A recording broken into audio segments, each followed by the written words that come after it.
સાબરકાંઠામાં ફિલ્મી દ્રશ્ય સર્જાયા। એસએમસીની ટીમ પર હુમલો કરી ભાગવાનો પ્રયાસ કરતા આરોપી પર ફાયરિંગ કરવામાં આવ્યું।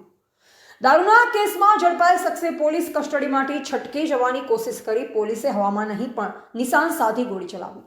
ખભાના ભાગે ગોળી વાગતા આરોપી લોહી લુહાણ હાલતમાં હિંમતનગર સિવિલ હોસ્પિટલમાં સારવાર હેઠળ ખસેડાયો। સાબરકાંઠા જિલ્લામાંથી આ સમયના સૌથી મોટા સમાચાર સામે આવી રહ્યા છે।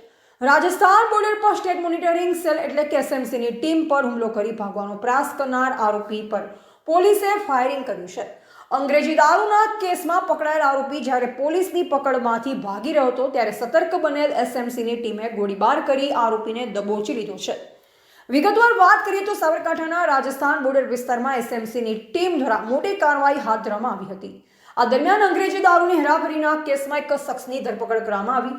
પોલીસ જ્યારે આરોપીને પકડી શામળાજી વિસ્તાર તરફ લઈ જઈ રહી હતી ત્યારે અચાનક આરોપીએ પોલીસને ચકમો આપી કસ્ટડીમાંથી ભાગવાનો નિષ્ફળ પ્રયાસ કર્યો। આરોપી પોલીસ પર હુમલો કરી નાસી છૂટવાની ફિરાકમાં હતો, પરંતુ એસએમસીની ટીમે અપ્રતિમ સતર્કતા દાખવી તેને રોકવા માટે કરવામાં આવેલા ફાયરિંગમાં એક ગોળી આરોપીના ખભાના ભાગે વાગી, જે કારણે ત્યાં ઢળી પડ્યો। ફાયરિંગમાં ઘાયલ થયેલ આરોપીને તાત્કાલિક અસરથી પોલીસ બંદોબસ્ત વચ્ચે હિંમતનગરની સિવિલ હોસ્પિટલ ખાતે ખસેડવામાં આવ્યો। હાલ હોસ્પિટલ પરિસરમાં ચુસ્ત પોલીસ બંદોબસ્ત ગોઠવી દેવામાં આવ્યો છે અને આરોપીની સારવાર ચાલી રહી છે। બોર્ડર વિસ્તારમાં દારૂબંધીના કડક અમલ વચ્ચે એસએમસીની આ કાર્યવાહીથી બુટલેગરોમાં ફફડાટ વ્યાપ્યો છે। પોલીસે આ મામલે ગુનો નોંધી આગળની તપાસ તેજ કરી છે કે આરોપી સાથે અન્ય કોણ સામેલ હતું। અહેવાલ રાજકમલસિંહ પરમાર, ભારતની અસ્મિતા, સાબરકાંઠા।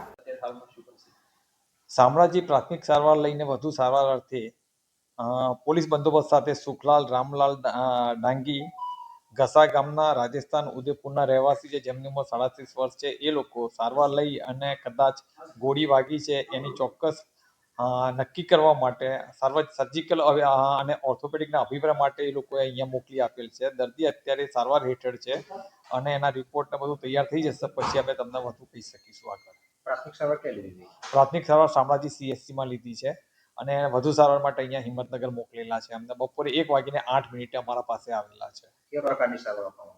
અત્યારે તેમને જે જરૂરી છે એ પ્રમાણે એક્સરે કરવામાં આવે છે, સોનોગ્રાફી કરવામાં આવે છે અને બાકીના જે પણ હશે સર્જરી અને હાડકાના વિભાગના ડોક્ટરો જોઈ રહ્યા છે અને રિપોર્ટ આવશે પછી અમને કહેશે જે હશે।